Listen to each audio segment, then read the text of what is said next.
Hello friends, welcome back to another blog. તો આજે આપણે આવી ગયા છીએ સિદ્ધિવિનાયક ગણપતિ દાદાના મંદિરે. ગણપતિ દાદાનું આ મંદિર અમદાવાદથી 30 કિલોમીટરની દૂરી પર આવેલું છે, જે નડિયાદ રોડ ઉપર છે, જે ખેડા જિલ્લાના મહેમદાબાદમાં વાત્રક નદીના કિનારે આવેલું છે. અહીંયા તમને દર મંગળવારે અને ગણપતિ ચોથના દિવસે ખૂબ જ ગીર્દી જોવા મળે છે.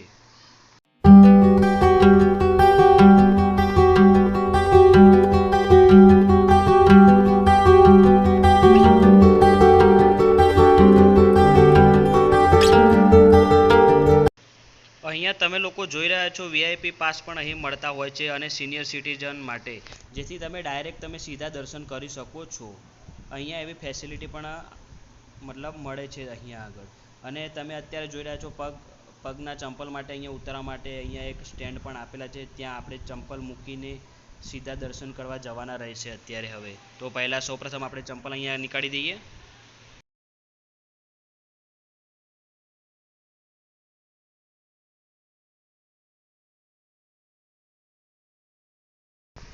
મિત્રો, તમે લોકો અહીંયા જોઈ રહ્યા છો, આ આપણું પ્રસાદ ઘર છે. અહીંયા મોતીચૂરના લાડુ, મહાપ્રસાદ તેમજ અનેક પ્રકારના અહીંયા લાડુ મળે છે, જે ગણપતિ દાદાને પ્રસાદ તરીકે ધરાવવામાં આવે છે. તો સૌપ્રથમ આપણે એક પ્રસાદ લઈ લઈશું ગણપતિ દાદા માટે. ગણપતિ દાદાનો પ્રસાદ લઈને હવે સીધા આપણે મંદિરની તરફ વળીશું. તો અહીંયા લખેલું છે કે એશિયાનું સૌથી મોટું મંદિર ગણેશાકાર. તો તમે આ જોઈ રહ્યા છો, આ અંદર જવાનો મેઇન ગેટ છે. તે અહીંયા લખ્યું છે શ્રી સિદ્ધિવિનાયક દેવસ્થાન. તો આપણે અહીંયાથી ધીમે ધીમે આગળ વધીશું અને તમને વિડીયોમાં બતાવતા રહીશું. જો મિત્રો તમને વિડીયો સારો લાગતો હોય તો વિડીયોને લાઇક કરજો, શેર કરજો અને સબસ્ક્રાઈબ કરજો અમારી ચેનલને, જેથી આવનારા સમયમાં નવા આપણે વિડીયો સાથે અને નવી ધાર્મિક સ્થળ જગ્યાએ આપણે મળીશું. તો વિડીયોમાં એન્ડ સુધી તમે બન્યા રહેજો અને જોજો. અહીંયા તમને ગેટ આગળ જ સવારની આરતી અને સાંજની આરતીનો સમય પણ બતાવવામાં આવ્યો છે.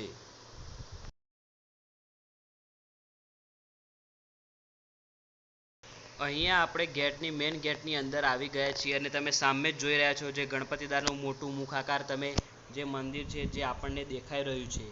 અને આગળ જે આ હાથી છે તે કહેવાય છે કે હાથીનું મતલબ એક ગણપતિ દાદાનું એક સ્વરૂપ જ છે, હાથી. અને એક છે મૂષકરાજ. તમે અહીંયા એક આ ગાડી વ્હીલવાળી તમે જોઈ શકો છો, જે ઉંમરવાળા આમાંથી એમને બેસાડીને લઈ જવામાં આવે છે. તમે અહીંયા જોઈ શકો છો કે મંદિરની એક્ઝેક્ટ સામે ખૂબ મોટું એવું આ ગાર્ડન એવું બનાવવામાં આવેલું છે અને ત્યાં ઘાસપૂસ છે, જેથી તમને ઠંડક લાગશે. અને અહીંયા આપણે પહેલાં તો મૂષકરાજ આગળ જઈશું. તો મૂષકરાજ તમે જોઈ રહ્યા છો, હાથમાં એક એમનો પ્રસાદ જે લાડુ તરીકે એ મોતીચૂરનો હાથમાં છે, જે ગણપતિ દાદાનો ફેવરેટ માનવામાં આવે છે. આ છે એક્ઝેક્ટ આપણે ગણપતિ દાદાના મંદિર આગળ. તો હવે આપણે જઈશું મંદિરની તરફ.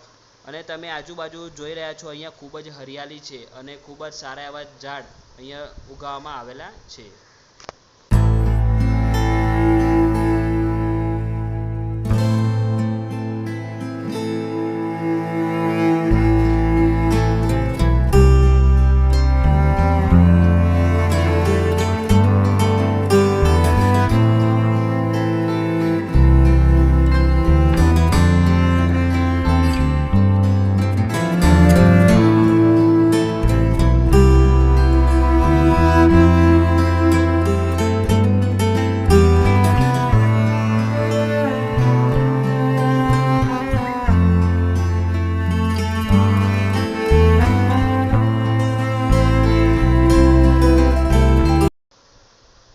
જ્યારે તમે મંદિર બાજુ જાઓ છો તો તમને અહીંયા એક ગાડી હોય છે, જે ઉંમરવાળાને કોઈ તકલીફ હોય તો આમાં બેસાડીને છેક એન્ડ સુધી તમને અહીંયા લઈ જવામાં અને મૂકવામાં આવે છે. તો આનો ખૂબ જ મતલબ મંદિર દ્વારા એ કરવામાં આવેલું છે. આ તમે જોઈ રહ્યા છો. હવે આપણે મંદિરની અંદર જઈશું.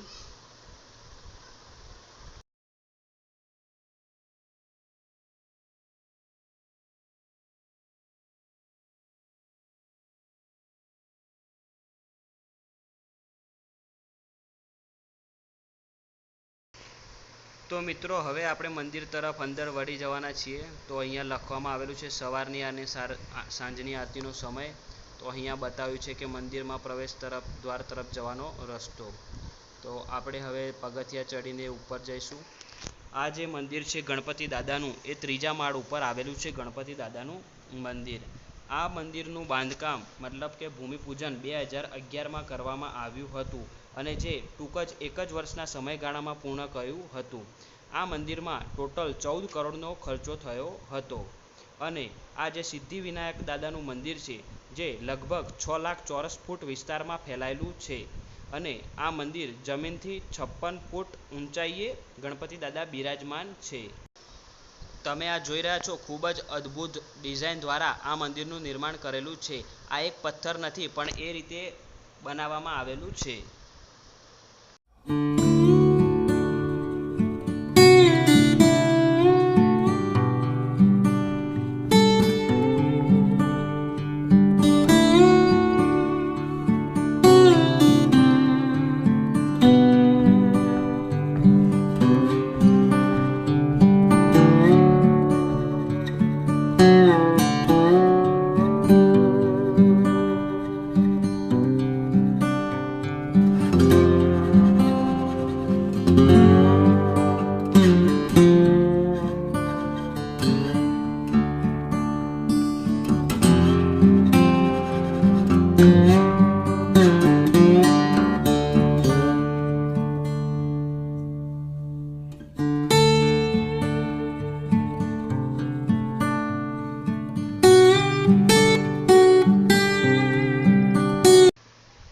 અહીંયા મહેમદાબાદમાં જે આ સિદ્ધિવિનાયક ગણપતિ દાદાનું મંદિર છે જે મુંબઈમાં આવેલા મેઇન સિદ્ધિવિનાયક મંદિરમાંથી અહીંયા અખંડ જ્યોત લાવવામાં આવેલી છે.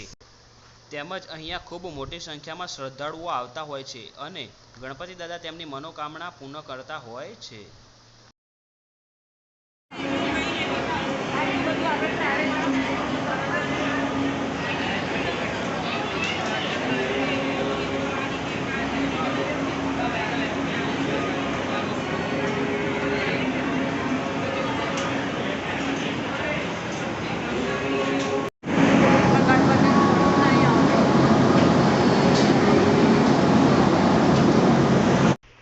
આ છે ગણપતિ દાદાનું વાહન મૃષકરાજ, જેમના કાનમાં કહેવાથી ગણપતિ દાદા સુધી વાત પહોંચી જાય છે. અને તમે આ જોઈ રહ્યા છો મોટી પેટી જેવું છે. અહીંયા ગુપ્તદાન જેવું અહીંયા મૂકવામાં આવે છે. શ્રી સિદ્ધિવિનાયક હુંડી જે અહીંયા લોકો ગુપ્તદાન કરતા હોય છે. તો તમે આ જોઈ રહ્યા છો મંદિરનો એક આ ખૂબ જ અદ્ભુત નજારો જે દરરોજ હજારોની સંખ્યામાં પબ્લિક આવતી તમને જોવા મળે છે અને ગણપતિ દાદા તેમની સારી એવી મનોકામના પૂર્ણ કરે છે. ગણપતિ દાદાના દર્શન કરીને હવે આપણે નીચે આવી ગયા છે જ્યાં શંકર ભગવાનના જે જ્યોતિર્લિંગ આવેલા છે તે અહીંયા બતાવવામાં આવેલું છે કે કયું જ્યોતિર્લિંગ ક્યાં આવેલું છે. તો અહીંયા તમે બધા શિવલિંગના દર્શન કરી શકો છો અને જે આ તમે મેઇન શિવલિંગ જુઓ છો જે સોમનાથમાં આવેલું છે જે 1,21,000 રુદ્રાક્ષની માળાથી બનાવવામાં આવેલું છે. જે તમને અહીંયા સામે મોટું શિવલિંગ જોઈ રહ્યા છો તે શિવલિંગ.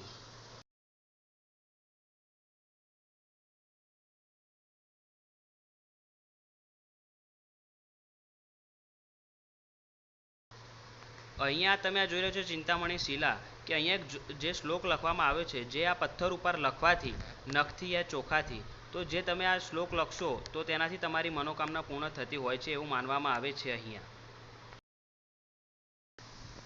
આગળ આપણે વધીએ ત્યારે અહીંયા અનેક જગ્યાએ જે પણ દેશમાં આપણા ગણપતિ દાદા આવેલા છે તેમના સ્વરૂપ અહીંયા બતાવવામાં આવેલા છે કે કયા દેશમાં કયું સ્વરૂપ છે ગણપતિ દાદાનું અને અહીંયા તે ગણપતિ દાદાનું મહત્ત્વ લખવામાં આવેલું છે. તો ધ્યાનથી આપણે જોઈશું અને વાંચીશું.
અહીંયા તમે જોઈ રહ્યા છો તુલાદાન કક્ષ, યહાં ફોટો ખીંચીએ.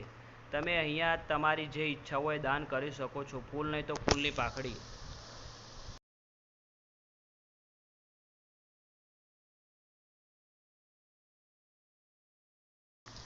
અત્યારે તમે જે આ મંદિર જોઈ રહ્યા છો જે ગ્રાઉન્ડ ફ્લોર ઉપર આવેલા છે, અને અહીંયા વિના મુક્ત દવા પણ અહીંયા કરવામાં આવે છે. અહીંયા એક સર્વેશ્વર મહાદેવ કહીને શિવલિંગ પણ છે. આ મંદિરની વાત કરીએ તો આ મંદિરની ઊંચાઈ 71 ફૂટ અને લંબાઈ 120 ફૂટ અને પહોળાઈ 80 ફૂટ છે. તમે આ જોઈ રહ્યા છો કે ગણપતિ દાદાનું આ મુખાકાર જેવું મંદિર સમગ્ર વિશ્વમાં બીજા તમને ક્યાંય જોવા મળે નહીં. હવે મિત્રો આપણે આવી ગયા છીએ મંદિરમાં આવેલા એક આ નાનું એવું રેસ્ટોરન્ટ છે, જ્યાં તમને દરેક વસ્તુ ખાવા પીવાની અહીંયા મળી જશે, જેથી તમારે ખાલી ટોકન લઈને ત્યાં આપવાની જ રહેશે. અને જ્યારે ઓર્ડર રેડી થઈ જશે ત્યારે તમને બોલાવશે, ત્યારે તમારે લઈને ત્યાં જમીને નીકળી શકો છો. તમે લોકો આ જોઈ રહ્યા છો મંદિરની બહાર એક નાનું એવું પાર્ક બનાવવામાં આવ્યું છે બાળકો માટે. જો મિત્રો તમને વિડીયો સારો લાગ્યો હોય તો લાઇક કરજો, શેર કરજો અને સબસ્ક્રાઈબ કરજો અમારી ચેનલને. મળીએ નવા વ્લોગ સાથે. Thank you.